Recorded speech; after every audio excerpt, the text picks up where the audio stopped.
ಈ ಒಂದ್ ನಿಮಿಷದ ವಿಡಿಯೋ ನೋಡದೆ ಯಾವುದೇ ಡಿಸಿಷನ್ ತೆಗೆದುಕೊಳ್ಬೇಡಿ. ಇದು ನಿಮ್ಮ ಫ್ಯೂಚರ್ ನ ಪ್ರೊಟೆಕ್ಟ್ ಮಾಡಬಹುದು. ನೀವು ಅನ್ವಾಂಟೆಡ್ ಪ್ರೆಗ್ನೆನ್ಸಿನ ತಡಿಬೇಕು ಅನ್ನೋದೇ ಆಗಿದ್ರೆ ಈ ಮೆನ್ಸ್ಟ್ರುಯಲ್ ಸೈಕಲ್ ಬಗ್ಗೆ ತಿಳ್ಕೊಳ್ಳೇಬೇಕು.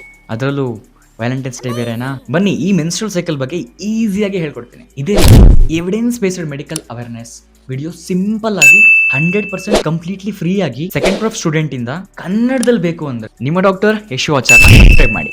ಫೀಮೇಲ್ ನ ರೆಗ್ಯುಲರ್ ಮೆನ್ಸ್ಟ್ರುಯಲ್ ಸೈಕಲ್ 28 ಡೇಸ್ಗೆ ಒಮ್ಮೆ ಬರ್ತದೆ.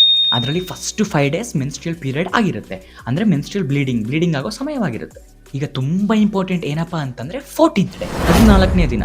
ಈ 14ನೇ ದಿನದಲ್ಲಿ ಏನಾಗುತ್ತಪ್ಪ ಅಂತಂದ್ರೆ ಫೀಮೇಲ್ ಬಾಡಿನಲ್ಲಿ ಓವರೀಸ್ ಇಂದ ಎಗ್ ರಿಲೀಸ್ ಆಗುತ್ತೆ. ಯಾಕೆ ಇಂಪಾರ್ಟೆಂಟ್ ಅಂತ ಹೇಳಿದ್ರೆ ಈ 12th ಇಂದ 16th ಡೇ ನಲ್ಲಿ ಡೇಂಜರಸ್ ಪೀರಿಯಡ್ ಅಂತ ಕರಿಬಹುದು. ಯಾಕೆ ಅಂತಂದ್ರೆ ಇದು ಫರ್ಟಿಲೈಸೇಷನ್ ಪೀರಿಯಡ್ ಆಗಿರುತ್ತೆ. ಎಗ್ ರಿಲೀಸ್ ಆಗೋದ್ರಿಂದ ಈ ಸಮಯದಲ್ಲಿ ಏನಾದ್ರೂ ಇಂಟಿಮೆಸಿ ಆದ್ರೆ ಕನ್ಸೀವ್ ಆಗೋ ಚಾನ್ಸಸ್ ಇರ್ತದೆ.